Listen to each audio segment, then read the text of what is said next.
Morning, everyone. Our topic for today is the exercise number 1, e-commerce and internet marketing.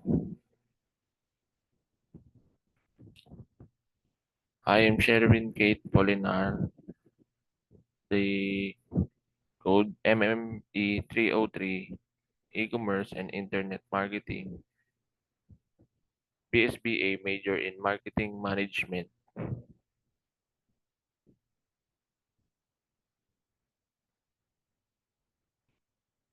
What is e-commerce? E-commerce is a short for electronic commerce, refers to the buying and selling of goods and services over the internet. It encompasses a wide range of business activities conducted online, including retail, shopping, banking, investing, and rentals. Electronic commerce refers to companies and individuals that buy and sell goods and services over the internet. E-commerce operates in different types of market segments and can be conducted over computers, tablets, smartphones, and other smart devices. Nearly every imaginable product and service is available through e-commerce transactions, including books, music, plane tickets, and financial services such as stock investing and online banking.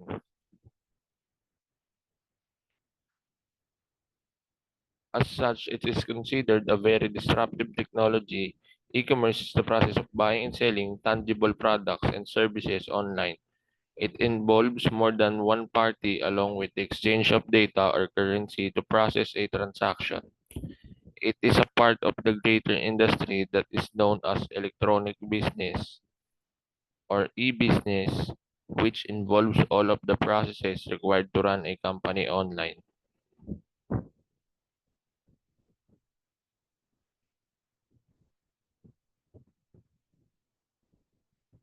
Depending on the depending on the goods, services, and organization of an e-commerce company, the business can operate several different ways.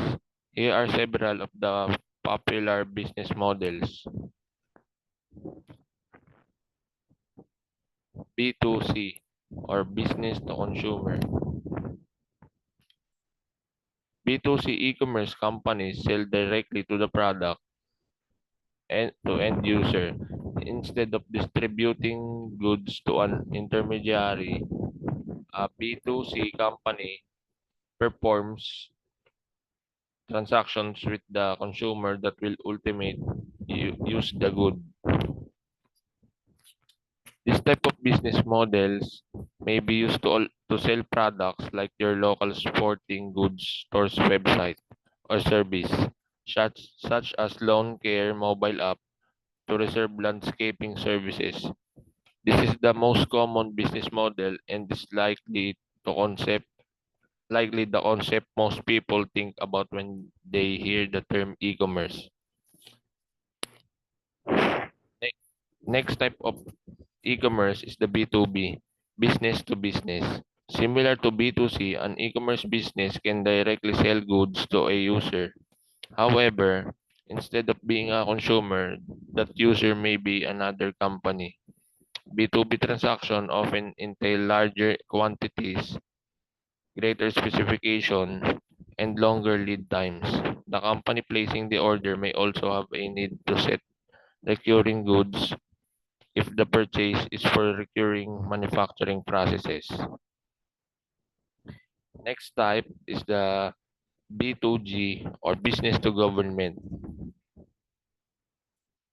Some entities specialize as government contractors providing goods or service to agencies or administrations. Similar to a B2B relationship, the business produces items of value and remits those items to an entity.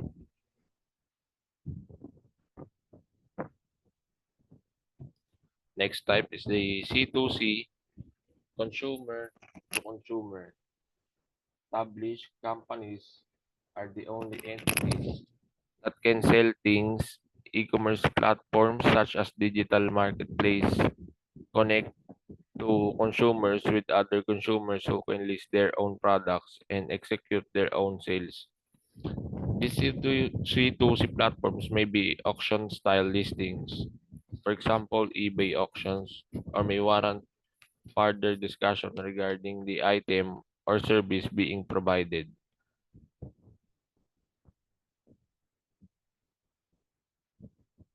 For example, Craigslist postings. Enabled by technology, C2C e-commerce platforms empower consumers to both buy and sell without the need for companies. Next type is C2B, consumer to business. Modern platforms have allowed consumers to more easily engage with companies and offer their service, especially related to short-term contracts, gigs, or freelance opportunities. For example, consider listing on Upwork. A consumer may solicit bids or interact with companies that need particular jobs done. In this way, the e-commerce platforms connect businesses with freelancers to enable consumers greater power to achieve pricing, scheduling, and employment demands. Next, consumer to government.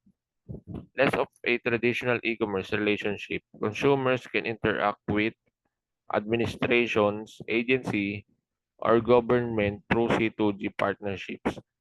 These partnerships are often not in the exchange of service but rather the transactions of obligations. For example, uploading your federal tax return to the Internal Revenue Service. Digital website is an e-commerce transaction regarding an exchange of information. Alternatively, you may pay your tuition to your university online or remit property tax assessment to your county assessor.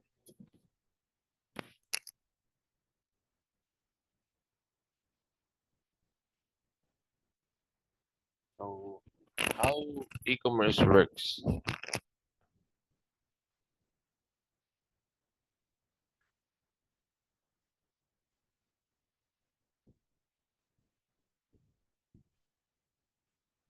E-commerce operates through a series of digital interactions between buyers and sellers, facilitated by various technologies and processes. Here's a detailed breakdown. First, setting up an online store. The platform selection, businesses choose an e-commerce platform or marketplace, for example, Shopify, WooCommerce, Amazon.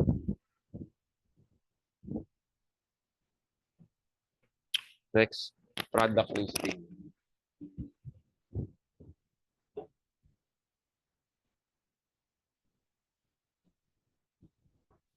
organic traffic. Next, customer browsing, user interface. Intuitive and user-friendly interface allows customer to navigate the store, search for products and reviews, and read reviews.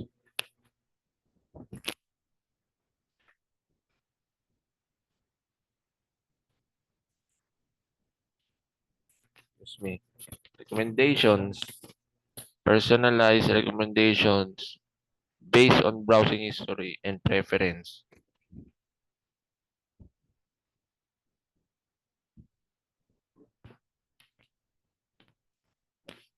Shopping cart. Adding to shopping cart, customers select products and add them to their virtual shopping cart. Cart management, ability to review, modify, and remove items before proceeding checkout.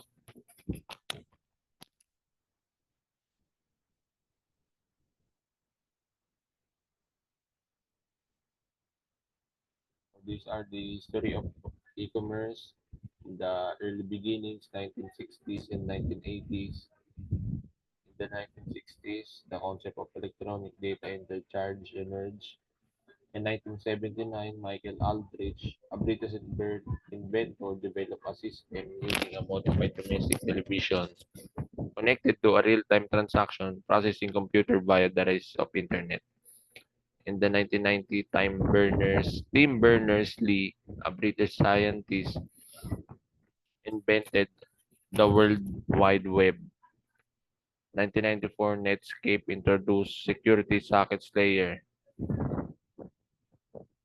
In the 2000, e-commerce boom. In 2000, the burst of the dot-com bubble. 2005, Amazon launch. 2008, the global financial crisis accelerated. And in the 2010, mobile and social commerce, the rise of smartphones and mobile apps. In 2011, Google Wallet launched, and in 2014, Apple Pay was introduced, and 2015, social media platforms like Facebook and Instagram began integrating. In the modern e-commerce 2020s, the COVID-19 the COVID-19 pandemic accelerated. In 2021, the use of AI. In the 2022 and beyond, e-commerce continues to evolve with advancements in technologies.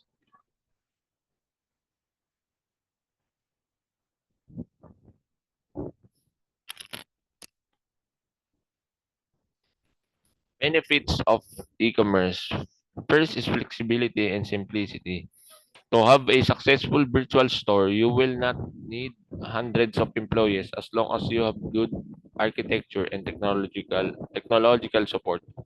Also, there are answers such as drop shipping, which significantly simplifies the online sales process. This model allows electronic business to operate without a stock as it directly links with the provider. Next, access to information. They are providing access to valuable information about customers' identification, consumption patterns, and market preference. And next, lower investment. In recent years, e-commerce has not only to develop a source of profitability for large brands, it has also recognized itself as an excellent alternative for small and medium entrepreneurs.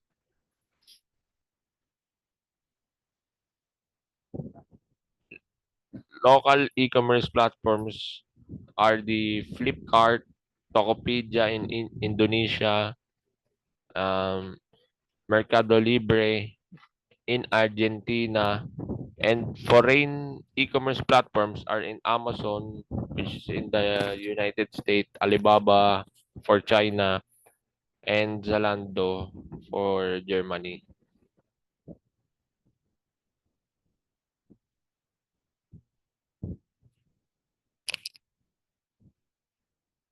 And that is the topic for the exercise number one, e-commerce, e-commerce and internet marketing. Thank you so much for listening.